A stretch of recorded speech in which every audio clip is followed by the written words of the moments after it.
स्वागत है आप सभी का आपके अपने चैनल अपडेट जोन के तयाज पर। तो आइए फ्रेंड्स एक नए सेशन के साथ आज जुड़ते हैं। तो इस स्क्रीन पर लिखा हुआ है फर्स्ट क्वेश्चन, भारत को पोलियो मुक्त कब घोषित किया गया है। तो फ्रेंड्स आपको बताना है सन 2000 में, 2014 में, 2018 में, 2020 में। तो फ्रेंड्स इसका राइट आंसर जाएगा 2014 में भारत को पोलियो मुक्त घोषित किया गया है। फ्रेंड्स यहाँ पर बात है किसकी, पोलियो की। अगर आपसे पूछा जाए बताइए फ्रेंड्स पोलियो की टीके की खोज किसने की, तो आप बताएंगे जोनास साल्के ने। किसने, जोनास साल्के ने पोलियो के टीके की खोज की थी। ठीक है फ्रेंड्स, तो पोलियो मुक्त कब घोषित किया गया, 2014 में।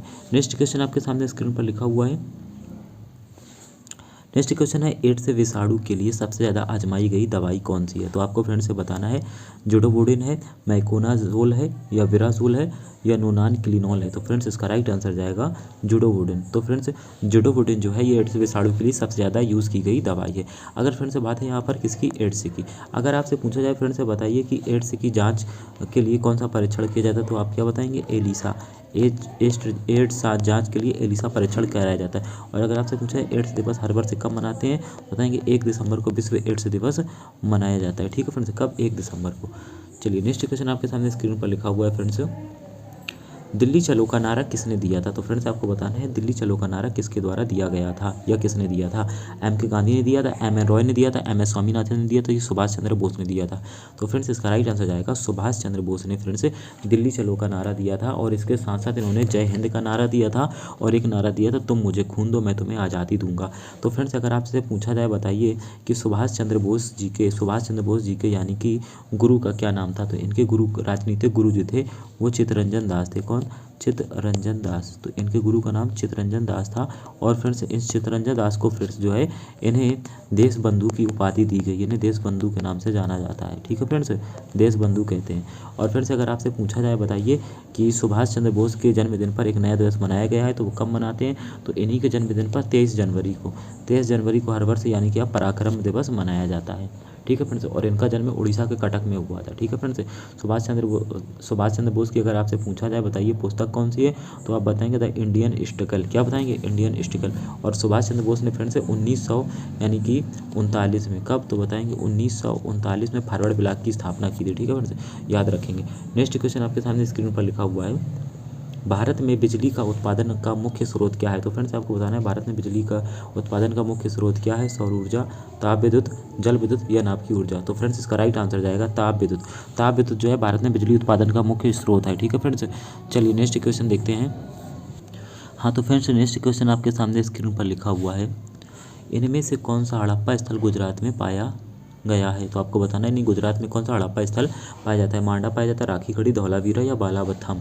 तो फ्रेंड्स इसका राइट आंसर जाएगा धौलावीरा। फ्रेंड्स जो है ये गुजरात में पाया जाता है, जो कि हड़प्पा सभ्यता का एक पुरातत्व स्थल है। फ्रेंड्स अगर धौलावीरा की बात करें तो यहाँ से क्या क्या चीज़ें प्राप्त हुई, तो आप बताएंगे यहाँ से फ्रेंड्स विशाल जलाशय, बांध और तटबंध, स्टेडियम, और पहली खगोलीय वेधशाला यानी कि धौलावीरा से प्राप्त हुई है। और अगर आपसे पूछा जाए फ्रेंड्स बताइए जो धौलावीरा है इसको यानी कि 2021 में जो है यूनेस्को ने अपनी विश्व धरोहर स्थल में शामिल किया था। तो कब, तो बताएंगे ये 2021 में, यानी कि पिछली वर्ष जो है धौलावीरा को यूनेस्को ने अपनी साइट में शामिल किया है। अगर फ्रेंड्स आपसे आपका क्वेश्चन होता है कि राखी गढ़ी कहाँ है, तो बताएंगे फ्रेंड्स ये हरियाणा में है। कहाँ, हरियाणा में। ठीक है फ्रेंड्स, और अगर पूछा जाए कि जो राखी गढ़ी है ये सरस्वती नदी के किनारे है, और राखी गढ़ी की खोज किसने की थी, तो बताएंगे डॉक्टर सूरज भान ने। किसने, तो डॉक्टर सूरज भान ने। ठीक है फ्रेंड्स, डॉक्टर सूरज भान ने राखी गढ़ी की खोज की थी, और ये सरस्वती नदी के किनारे। ठीक है फ्रेंड्स, चलिए नेक्स्ट, और आपका क्वेश्चन है बताइए कि जो मोहनजोदड़ो है वह किस नदी के किनारे है। आपको बताना है मोहनजोदड़ो किस नदी के किनारे है। नेक्स्ट क्वेश्चन आपके सामने स्क्रीन पर है। और फ्रेंड्स यहाँ अगर अभी तक आप वीडियो लाइक नहीं किए तो वीडियो लाइक करें और चैनल को प्लीज़ सब्सक्राइब कर लें, ताकि डेली आपको नोटिफिकेशन मिलता रहे और इस तरीके की वीडियो आपको डेली अच्छे मिलते रहेंगे। नेक्स्ट क्वेश्चन आपके सामने लिखा है, अंडमान निकोबार द्वीप का राजकीय पक्षी क्या है। तो बताना है अंडमान निकोबार द्वीप का राजकीय पक्षी क्या है, सारस क्रेन है, वुड पिजन है, हॉर्नबिल है, या काली गर्दन वाली क्रेन है। तो फ्रेंड्स इसका राइट आंसर जाएगा वुड पिजन जो है फ्रेंड्स ये अंडमान निकोबार द्वीप समूह का राजकीय पक्षी है। जबकि यहाँ पे फ्रेंड्स अगर बात किया जाए सारस की, किसकी, सारस की या क्रेन की बात करें तो फ्रेंड्स ये जो है ना उत्तर प्रदेश का राष्ट्रीय पक्षी है, इसे सारस या क्रेन कहते हैं। और अगर आपसे पूछा जाए काली गर्दन वाली क्रेन है ये कहाँ का, तो फ्रेंड्स बताएंगे ये लद्दाख का राष्ट्रीय पक्षी है। कहाँ का, तो लद्दाख का। ठीक है फ्रेंड्स, और अगर आपसे पूछा जाए बताइए हॉर्नबिल कहाँ का राष्ट्रीय त्यौहार है, पर्व है, तो बताएंगे नागालैंड का पर्व है हॉर्नबिल। ठीक है, नागालैंड में मनाया जाता है। नेक्स्ट क्वेश्चन आपके सामने स्क्रीन पर लिखा हुआ है फ्रेंड्स कि गदर पार्टी का मुख्यालय कहाँ था, तो आपको बताना है फ्रेंड्स मॉस्को में था, पेरिस में था, जिनेवा में था, सैन फ्रांसिस्को में था। तो फ्रेंड्स इसका राइट आंसर जाएगा ये जो है सैन फ्रांसिस्को में था। कहाँ था? सैन फ्रांसिस्को में। अगर बात करें फ्रेंड्स गदर पार्टी की इसकी स्थापना कब हुई थी, तो बताएंगे फ्रेंड्स इसकी स्थापना 1913 में हुई थी। और किसने की थी, तो बताएंगे लाला हरदयाल ने। किसने की थी? तो लाला हरदयाल ने इसकी स्थापना की थी। और लाला हरदयाल और इनके साथ सोहन सिंह भकना थे। ठीक है फ्रेंड्स, इन लोगों ने मिलकर गदर पार्टी की स्थापना 1913 में की थी और इसका मुख्यालय सैन फ्रांसिस्को में था। ठीक है, नेक्स्ट क्वेश्चन आपके सामने स्क्रीन पर लिखा हुआ है किस कांड के कारण असहयोग आंदोलन को बंद करना पड़ा था, तो फ्रेंड्स आपको बताना है यानी कि दांडी कांड की वजह से चौरी चौरा कांड या चंपारण या काकोरी ट्रेन एक्शन। तो फ्रेंड्स इसका राइट आंसर जाएगा यानी कि चौरी चौरा कांड की वजह से फ्रेंड्स जो है यानी आपका असहयोग आंदोलन को स्थगित करना पड़ा था। असहयोग आंदोलन फ्रेंड्स कब शुरू हुआ था? ये 1920 में शुरू हुआ था और चौरी चौरा कांड जो है 1922 में यानी कि हुआ था, तो इसको स्थगित कर दिया गया था असहयोग आंदोलन को। ठीक है, जो कि महात्मा गांधी के द्वारा चलाया गया था असहयोग आंदोलन। और ये गोरखपुर के जो है गोरखपुर जो चौरी चौरा कांड पड़ता है तो गोरखपुर में पड़ता है। चौरी चौरा कांड गोरखपुर में हुआ था। ठीक है, एक चौकी को फूंक दिया गया था। अगर फ्रेंड्स आपका क्वेश्चन होता कि दांडी मार्च कब हुआ था, तो बताएंगे दांडी मार्च हुआ था ये 1900 यानी कि 1930 में आपका दांडी मार्च हुआ था। और चंपारण पूछे कब हुआ था चंपारण आंदोलन, तो 1917 में महात्मा गांधी ने चंपारण किया था। और अगर आपसे पूछा है Kakori train action Kakori train action कब हुआ था, तो ये 1925 में हुआ था। ठीक है, काकोरी ट्रेन एक्शन। ठीक है, और आपसे पूछा गया था सहयोग आंदोलन, तो सहयोग आंदोलन की वजह से ये जो है चौरी चौरा कांड को स्थगित कर दिया गया। ठीक है फ्रेंड्स, चलिए नेक्स्ट क्वेश्चन आपके सामने स्क्रीन पर लिखा हुआ है 1905 में सर्वेंट्स इंडिया ऑफ सोसाइटी की स्थापना किसने की थी, तो आपको बताना है महात्मा गांधी ने की थी, मोतीलाल नेहरू ने की थी, मौलाना अबुल कलाम आज़ाद ने की थी, गोपाल कृष्ण गोखले ने की थी। तो फ्रेंड्स इसका राइट आंसर होगा गोपाल कृष्ण गोखले ने जो है 1905 ईस्वी में सर्वेंट्स ऑफ सोसाइटी की स्थापना की थी। किसने? गोपाल कृष्ण गोखले ने, यानी कि भारत सेवक समाज कहते हैं इसे फ्रेंड्स। भारत सेवक समाज की स्थापना 1905 में गोपाल कृष्ण गोखले ने की थी। अगर फ्रेंड्स से बात करें गोपाल कृष्ण गोखले जी की, तो इन्हें लोक हितकारी के नाम से जाना जाता है। और नहीं सॉरी, वो तो आपका जो है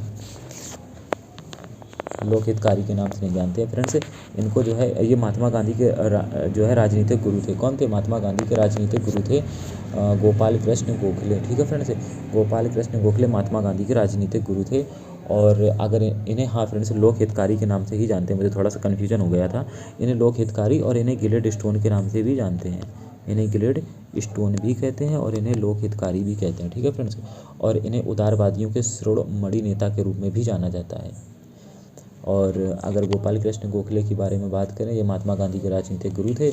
और गोपाल कृष्ण गोखले और गोविंद महादेव रनाडे ने प्रार्थना समाज की स्थापना 1867 में कराई थी। ठीक है फ्रेंड्स, तो यह भी आप याद रखेंगे।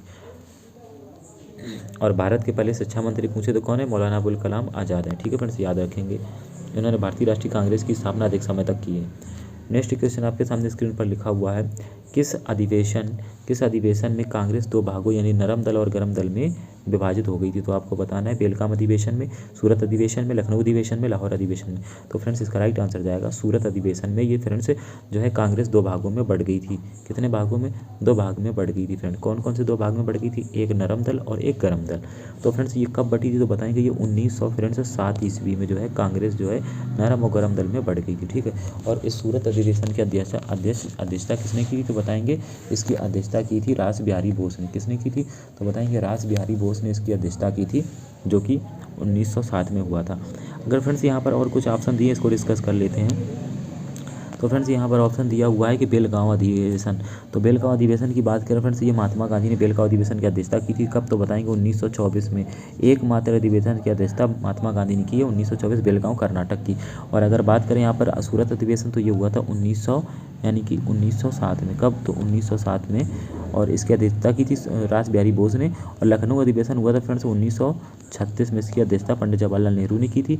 और अगर बात करें फ्रेंड्स लाहौर अधिवेशन की, तो लाहौर अधिवेशन जो है इसकी अध्यक्षता कब हुई थी, तो 1929 में हुई थी। और किसने की थी, तो जवाहरलाल नेहरू ने की थी फ्रेंड्स। और 1929 अधिवेशन में यानी कि भारत ने पूर्ण स्वाधीनता की मांग की थी। तो आप बताएंगे किस अधिवेशन में? 1929 अधिवेशन में। और इसमें पहली बार जो है तिरंगा भी फहराया गया था। तो पहली बार भारत का राष्ट्रीय ध्वज यानी तिरंगा 1929 में पहली बार लाहौर अधिवेशन में फ्रेंड्स फहराया गया था, जिसकी अध्यक्षता पंडित जवाहरलाल नेहरू ने की थी। तो आइए इस क्वेश्चन से इतनी जानकारी मिलती है। नेक्स्ट क्वेश्चन आपके सामने स्क्रीन पर लिखा हुआ है, तो आपको बताना है नेक्स्ट क्वेश्चन, भारत का पहला स्वदेश निर्मित युद्धपोत कौन सा है? तो बताना है फ्रेंड्स आपको INS यानी कि मरिहंत है, INS तलवार है, INS गोदावरी है, INS विक्रांत है। तो फ्रेंड्स इसका राइट आंसर जाएगा INS गोदावरी जो है फ्रेंड्स, ये भारत का पहला स्वदेश निर्मित युद्धपोत है। ठीक है फ्रेंड्स, और अगर पूछा जाएगा बताइए भारत की पहली पनडुब्बी कौन सी है, तो बताएंगे INS, क्या बताएंगे INS अरिहंत, ये भारत की पहली पनडुब्बी है। ठीक है, याद रखें। चलिए नेक्स्ट क्वेश्चन आपके सामने स्क्रीन पर लिखा हुआ है, तो नेक्स्ट क्वेश्चन आपके सामने स्क्रीन पर लिखा हुआ है फ्रेंड्स, इनमें से कौन सा भारत में पहला ब्रिटिश था जिसने भारतीय राष्ट्रीय कांग्रेस की अध्यक्षता की थी? तो पहला ब्रिटिश कौन था अंग्रेज जिसने भारत की राष्ट्रीय कांग्रेस के अधिवेशन की अध्यक्षता की थी? तो फ्रेंड्स यहाँ पर बात करें अगर भारतीय राष्ट्रीय पार्टी की, किसकी? भारतीय राष्ट्रीय पार्टी की, भारतीय राष्ट्रीय कांग्रेस पार्टी की। तो राष्ट्रीय कांग्रेस की पार्टी की स्थापना कब हुई थी? 28 दिसंबर 1885 को। ठीक है फ्रेंड्स, मुंबई में हुई थी, और इसकी अध्यक्षता किसने की थी? तो बताएंगे A.O. ह्यूम ने की थी। ठीक है फ्रेंड्स, अगर आपसे पूछा जाए भारतीय राष्ट्रीय कांग्रेस का पहले यानी कि पहला ऐसे ब्रिटिश कौन था, अंग्रेज कौन था जिसने इसकी अध्यक्षता की थी? तो फ्रेंड्स बताएंगे जॉर्ज यूल थे। इन्होंने इसकी अध्यक्षता यानी कि 1888 में की थी, और कहाँ की थी? तो बताएंगे इलाहाबाद की थी। जॉर्ज यूल पहले अंग्रेज थे जो भारतीय राष्ट्रीय कांग्रेस पार्टी की अध्यक्षता किए थे। ठीक है, और अगर आपसे पूछा जाए फ्रेंड्स लॉर्ड मैकाले, तो इन्हें अंग्रेजी शिक्षा का जनक यानी कहा जाता है। भारतीय शिक्षा के अंग्रेजी जनक कौन थे? लॉर्ड मैकाले थे। ठीक है फ्रेंड्स, चलिए नेक्स्ट क्वेश्चन आपके सामने स्क्रीन पर लिखा हुआ है, और हाँ, अगर अभी तक आप वीडियो लाइक नहीं किए तो एक बार वीडियो को लाइक कर दें और हमारे चैनल को सब्सक्राइब कर लें, नोटिफिकेशन ताकि आपको डेली मिलता रहे।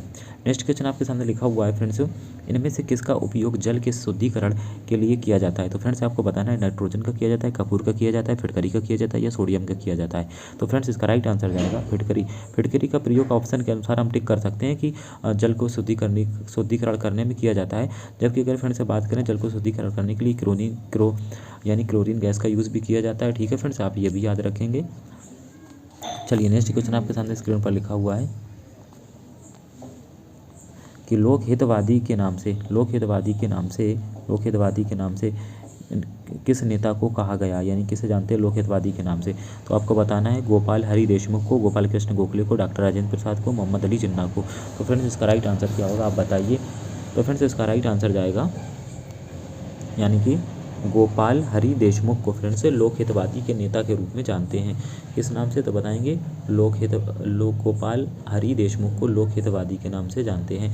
जबकि अगर आपका क्वेश्चन होता कि लोकहितकारी के नाम से किसे जानते हैं, लोकहितकारी के नाम से गोपाल कृष्ण गोखले को जानते हैं। और अगर आपसे पूछा जाए फ्रेंड्स बताइए मोहम्मद अली जिन्ना को किस नाम से जानते हैं, तो फ्रेंड्स मोहम्मद अली जिन्ना को जो है कायदे आजम के नाम से जानते हैं। किस नाम से? कायदे आजम। तो कायदे आजम किसे कहते हैं? तो मोहम्मद अली जिन्ना को कायदे आजम कहते हैं। ठीक है फ्रेंड्स, और अगर आपसे क्वेश्चन होता कि बिहार का गांधी किसे कहते हैं, तो बिहार का गांधी कहते हैं डॉक्टर राजेंद्र प्रसाद को, जो भारत के 2 बार राष्ट्रपति बने थे। इन्हें 1962 में जो है भारत रत्न से भी सम्मानित किया गया।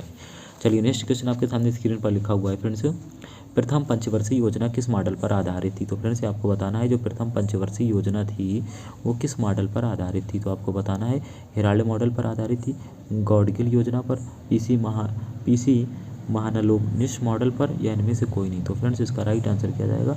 इसका राइट आंसर जाएगा यानी कि हेराल्ड डोमल मॉडल पर प्रथम पंचवर्षीय योजना आधारित थी। अगर फ्रेंड्स आपका क्वेश्चन होता बताइए कि जो राष्ट्रीय आय समिति का अध्यक्ष कौन था, तो आप क्या बताएंगे? तो राष्ट्रीय आय समिति का अध्यक्ष जो थे वो पीसी महालनोबिस मॉडल पर यानी कि आधारित थी। कौन सी? तो बताएंगे भारत की जो राष्ट्रीय आय समिति है वो पीसी महालनोबिस मॉडल पर आधारित थी। और आप पूछा जाए कब, तो बताएंगे इसकी स्थापना हुई थी 1949 में। कब? 1949 में भारत सरकार द्वारा गठित राष्ट्रीय आय समिति के अध्यक्ष कौन थे? पीसी महालनोबिस। ठीक है, याद रखेंगे। चलिए नेक्स्ट क्वेश्चन आपके सामने स्क्रीन पर लिखा हुआ है, भारत का राष्ट्रीय त्यौहार कौन था? तो आपको बताना है भारत का राष्ट्रीय त्यौहार कौन है? तो होली है, दिवाली है, गणतंत्र दिवस है, छठ पूजा है। तो फ्रेंड्स इसका राइट आंसर जाएगा गणतंत्र दिवस और आपका स्वतंत्रता दिवस, और 2 अक्टूबर ये भारत के राष्ट्रीय त्यौहार होते हैं। ठीक है फ्रेंड्स, तो 3 ही भारत के राष्ट्रीय त्यौहार होते हैं। कितने? तो आप बताएंगे 3 भारत के राष्ट्रीय त्यौहार होते हैं, यानी गणतंत्र दिवस, स्वतंत्रता दिवस और आपका 2 अक्टूबर। ठीक है फ्रेंड्स, और अगर पूछा जाए छठ पूजा कहाँ का त्यौहार है, तो बताएंगे बिहार का ये राष्ट्रीय त्यौहार है। बिहार में छठ पूजा सौहार्द, ठीक है, ये मनाया जाता है। नेक्स्ट क्वेश्चन आपके सामने स्क्रीन पर लिखा हुआ है फ्रेंड्स, शून्य मील केंद्र किस शहर को माना जाता है या किसे कहते हैं शून्य मील केंद्र? जोधपुर को, इलाहाबाद को, नागपुर को, मुंबई को। तो फ्रेंड्स इसका राइट आंसर जाएगा नागपुर को फ्रेंड्स शून्य मील केंद्र कहा जाता है, ठीक है फ्रेंड्स। जैसे कि अगर बात करें से मान लीजिए पृथ्वी है, तो पृथ्वी का एक केंद्र ये बीच में होता है, ठीक है, सेंटर। उसी प्रकार जब अंग्रेजों ने भारत को बांटा था तो उन्होंने एक जो है केंद्र अपना बना के रखा था, किसे? तो इसे नागपुर को बनाया था, तो इसलिए इसे शून्य मील केंद्र कहा जाता है नागपुर को। नागपुर को ही फ्रेंड्स संतरा नगरी भी कहते हैं, ठीक है फ्रेंड्स। भारत की व्यापारिक राजधानी पूछे तो मुंबई को कहते हैं, ठीक है। और अगर आपसे पूछा जाए बताइए कि ये इलाहाबाद जो है नाम किसके अनुसार पड़ा था इसका, तो बताएंगे दीन ए इलाही धर्म के अनुसार। दीन ए इलाही धर्म अकबर ने चलाया था 1582 में, ठीक है फ्रेंड्स। 1582 में दीन इलाही धर्म अकबर ने चलाया था और इसी दीन इलाही धर्म के अनुसार अकबर ने इलाहाबाद का नाम रखा था, ठीक है। तो चलिए नेक्स्ट क्वेश्चन आपके सामने स्क्रीन पर नेक्स्ट क्वेश्चन लिखा हुआ है फ्रेंड्स। और हाँ, अभी तक अगर आप वीडियो लाइक नहीं किए तो इस तरीके की वीडियो लाइक कर दें और चैनल को सब्सक्राइब कर लें ताकि आपको डेली नोटिफिकेशन मिलते रहें। नेक्स्ट क्वेश्चन आपके सामने लिखा हुआ है फ्रेंड्स, भूमध्य सागर का लाइट यानी हाउस किसे कहा जाता है? तो फ्रेंड्स आपको बताना है कि भूमध्य सागर का लाइट यानी कि भूमध्य सागर का आप कह सकते हैं प्रकाश स्तंभ किसे कहते हैं? तो फ्रेंड्स आपको बताना है, यानी कि स्ट्राम्बोली को कहते हैं, माउंट एटना को कहते हैं, माउंट कोटोपैक्सी को कहते हैं, माउंट फ्यूजियामा को कहते हैं। तो फ्रेंड्स इसका राइट आंसर जाएगा स्ट्राम्बोली को जो है भूमध्य सागर का लाइट हाउस या प्रकाश स्तंभ कहते हैं। तो फ्रेंड्स अगर बात करें कि स्ट्राम्बोली जो है एक ज्वालामुखी है, कहाँ पाया जाता है? तो बताएंगे इटली में। तो इटली में स्ट्राम्बोली और माउंट एटना ये दोनों ज्वालामुखी इटली में है फ्रेंड्स, ठीक है। और अगर आपसे पूछा जाए विश्व का सबसे सक्रिय ज्वालामुखी कौन है, तो बताएंगे माउंट कोटोपैक्सी। क्या है? माउंट कोटोपैक्सी ये विश्व का सबसे सक्रिय ज्वालामुखी है। कहाँ है? तो बताएंगे इक्वाडोर में। कहाँ? इक्वाडोर में, ठीक है फ्रेंड्स। और अगर पूछा जाए माउंट फ्यूजियामा ज्वालामुखी कहाँ है, बताएंगे फ्रेंड्स ये जापान में है। कहाँ है? जापान में। और ज्वालामुखी की अंतिम अवस्था को क्या कहते हैं? तो दुहारे कहते हैं। क्या कहते हैं? दुहारे। तो फ्रेंड्स ये सब क्वेश्चन आप याद रखना। नेक्स्ट क्वेश्चन आपके सामने स्क्रीन पर लिखा हुआ है, गर्म दल और नरम दल के रूप में भारतीय राष्ट्रीय कांग्रेस का विभाजन जो हुआ था फ्रेंड्स, भारतीय राष्ट्रीय कांग्रेस का विभाजन किस नदी के किनारे हुआ? तो आपको बताना है रावी नदी के किनारे हुआ, ताप्ती नदी के किनारे हुआ, गोदावरी नदी के किनारे हुआ या कावेरी नदी के किनारे हुआ? तो फ्रेंड्स इसका राइट आंसर क्या जाएगा? इसका राइट आंसर जाएगा यानी कि ताप्ती नदी के किनारे। किस नदी के किनारे? तो बताएंगे फ्रेंड्स ताप्ती नदी। क्यों? क्योंकि जो भारतीय नरम दल और गर्म दल में विभाजित हुई थी वो सूरत अधिवेशन में हुई थी।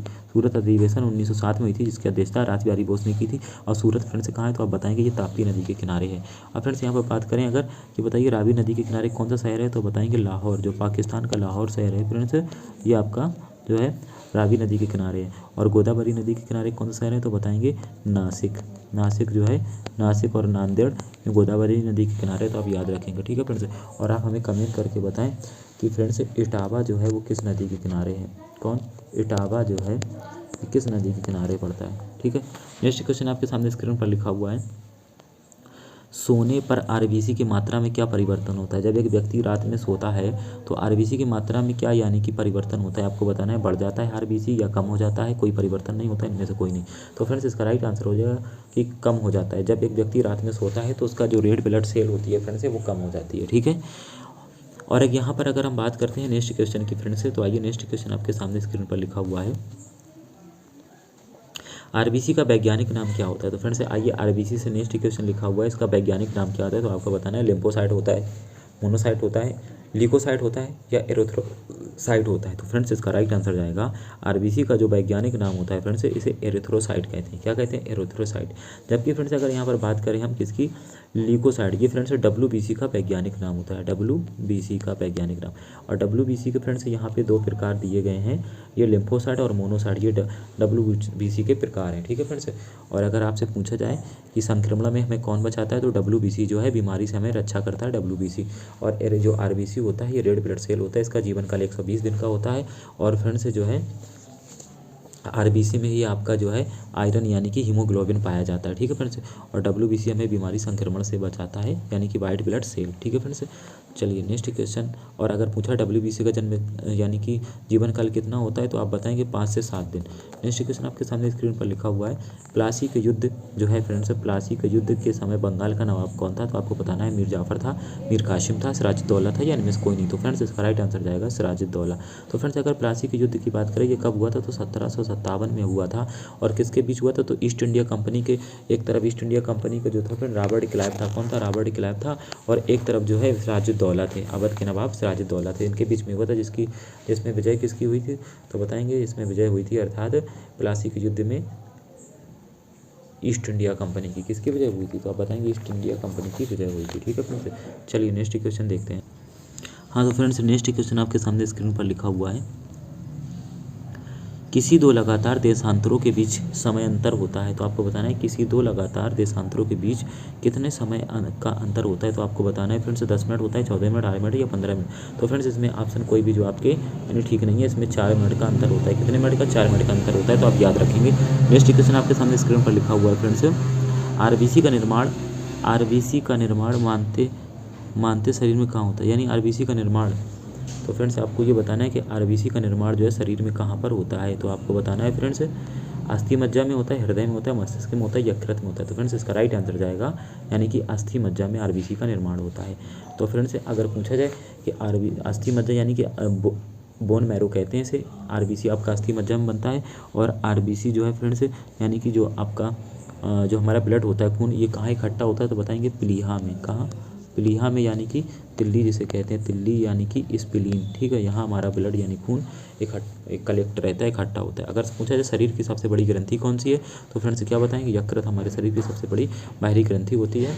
और अगर पूछा मस्तिष्क का बाहर कितना होता है, तो 1350 से 1400 ग्राम होता है। ठीक है फ्रेंड्स, और आपसे पूछा जाए हृदय का, तो बताएंगे 250 से 300 ग्राम का। ठीक है, नेक्स्ट क्वेश्चन आपके सामने स्क्रीन पर लिखा हुआ है, प्लेटलेट्स का वैज्ञानिक नाम बताना है। प्लेटलेट्स का वैज्ञानिक नाम क्या होता है, तो आपको बताना है फ्रेंड्स ल्यूकोसाइट होता है, थ्रोम्बोसाइट होता है, एरिथ्रोसाइट होता है, लिम्फोसाइट होता है। तो फ्रेंड्स इसका राइट आंसर जाएगा प्लेटलेट्स का वैज्ञानिक नाम होता है थ्रोम्बोसाइट। क्या होता है, थ्रोम्बोसाइट। ये रक्त का थक्का बनाने में मदद करता है विटामिन के साथ। ठीक है फ्रेंड्स, अगर बात करें ल्यूकोसाइट, ये डब्ल्यूबीसी का वैज्ञानिक नाम होता है। और आरबीसी का डब्ल्यूबीसी नाम होता है एरिथ्रोसाइट। और डब्ल्यूबीसी का फ्रेंड्स ये प्रकार है लिम्फोसाइट। ठीक है फ्रेंड्स, तो आज का सेशन आपको कैसा लगा कमेंट करके जरूर बताएं। थैंक्स फॉर वाचिंग, मिलते हैं एक नए वीडियो में। और अगर वीडियो आपने लाइक नहीं है तो वीडियो एक बार लाइक जरूर करें। Thanks for watching.